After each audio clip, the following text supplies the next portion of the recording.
வணக்கம் இந்தியா. 2 நாட்களாக தொடர் ஓட்டத்திலிருந்து சந்தைகள் சற்று ஓய்வெடுத்து ஃப்ளாட்டாக 10 புள்ளிகள் அதிகரித்து 25,737.95 முடிவடைந்திருக்கிறது.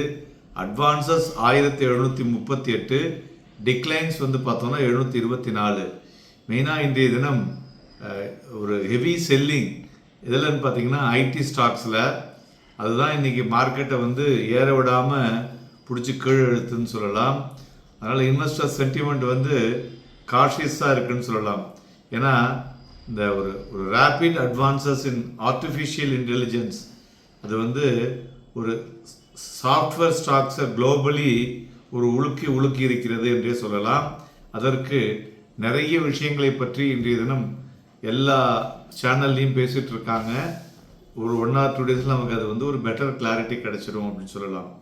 ஸோ மெயினாக த ஷார்பஸ்ட் ப்ரெஷர் ஃப்ரம் ஐடி சொன்னோம் இல்லையா, அந்த பேக்கு அது நிஃப்டி ஐடி கிட்டத்தட்ட 6% விழுந்திருக்கு. அங்கே வால் ஸ்ட்ரீட்லேயும் விழுந்ததனுடைய தாக்கம் இங்கேயும் விழுந்திருக்குன்னு சொல்லலாம். அதாவது ஏஐ ஸ்டார்ட் அப் ஆந்த்ரோபிக் அது அவங்க லான்ச் பண்ணியிருக்காங்க ஒரு productivity tool for inhouse lawyers. So அதனால் இன்வெஸ்டர்ஸ் என்ன ஃபியர் ஆகிறாங்கனாக்க இந்த ஏஐ ட்ரிவன் சொல்யூஷன் ஒரு ட்ரெடிஷ்னல் சாஃப்ட்வேர் சர்வீஸில் டிஸ்டர்ப் பண்ணுமோ, அதுமாரி அது impacting the profitability. So significant US linked ரெவென்யூஸாக இருக்கக்கூடும் என்ற ஒரு அச்சுறுத்தல். 2 நாள் கழித்து அது 20% மேலே அதால் பண்ண முடியாது, 80% அதர் கம்பெனிஸ் தான் தேவை அப்படின்னாக்க தென் இதெல்லாம் ஏற ஆரம்பிக்கும் கடகடன்னு.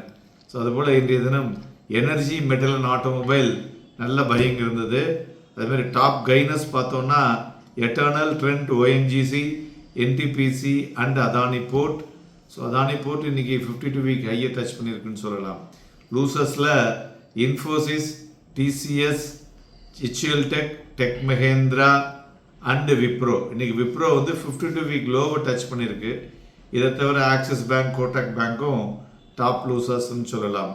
ஸோ ப்ராடர் மார்க்கெட்டை பொறுத்தவரை பார்த்தோம்னா மிட் கேப் 0.63% அட்வான்ஸ் பண்ணியிருக்கு. ஸ்மால் கேப் 1.21% ஏறி இருக்கு. ஸோ அதனால் அது out perform the bench mark அப்படின்னு சொல்லலாம். அட்வான்ஸ் டிக்ளைன் ரேஷியோ வைத்து பார்க்கும் பொழுது பிரெத்தும் பாசிட்டிவாக இருக்கிறது என்று சொல்லலாம். ஸோ மெயினாக இந்த டிஃபென்சிவ் அண்ட் எனர்ஜி ரிலேட்டட் ஸ்டாக்ஸில் ஸ்லோவாக பையிங் வர ஆரம்பிச்சிருக்கு, அது குறிப்பிடத்தக்கது. மறுபுறம் ஹிந்துஸ்தான் ஏரோநாட்டிக்ஸ் இன்றைக்கி பெருசாக விழுந்திருக்கு. காரணம் நிறைய 2-3 private companies like Bharat Forge and L and T அவங்களும் அந்த ஏர்ஜெட் மேனுஃபேக்சரிங்கில் உள்ளே வராங்க, அதுதான் ஒரு காரணம். இன்றைய தினம் வெளிவந்திருக்கக்கூடிய HSBC PMI services index 58.5 versus 59.3, then PMI composite index 58.4 versus 59.5. அதுபோல் தங்கம் காலையில் நல்லா ஏறி இருந்தது. இப்போ 244 புள்ளிகள் குறைந்து 1,49,000லையும், வெள்ளி 15,984 ரூபாய் அதிகரித்து 2,83,999லையும், குரூடாயில் 28 ரூபாய் அதிகரித்து 5,737லையும் மணிவாகி கொண்டிருக்கிறது. பிளாக் டீலை பொறுத்தவரை பார்த்தோம்னா பிபி ஃபின்டெக், ஆரக்கிள் ஃபின், தென் எஸ்கார்ட்ஸ் கிபுட்டா இது 3லையும் நடந்துள்ளது. வாலட்டிலிட்டி இண்டெக்ஸும் இன்னைக்கு நியர்லி 5% வீழ்ச்சி அடைந்து 12.25 மணிமானது. ஸோ நிஃப்டியை பொறுத்தவரை ஃபியூச்சரில் below average volume today, then bank நிஃப்டியும் below average volume. So 25,641, 25,641 very strong support சோனாக உள்ளது. அதுபோல் ரெசிஸ்டன்ஸ் ஸ்டோனில் பார்த்தோன்னா 25,887 மற்றும் 26,183.10 ஒரு ஸ்ட்ராங் ஜோனாக இருக்கிறது என்று சொல்லலாம். நாளைய தினம் நமது சந்தைகளில் வாங்கி விற்பதற்கும் விற்று வாங்குவதற்கும் ஏதுவாக இருக்கக்கூடும்.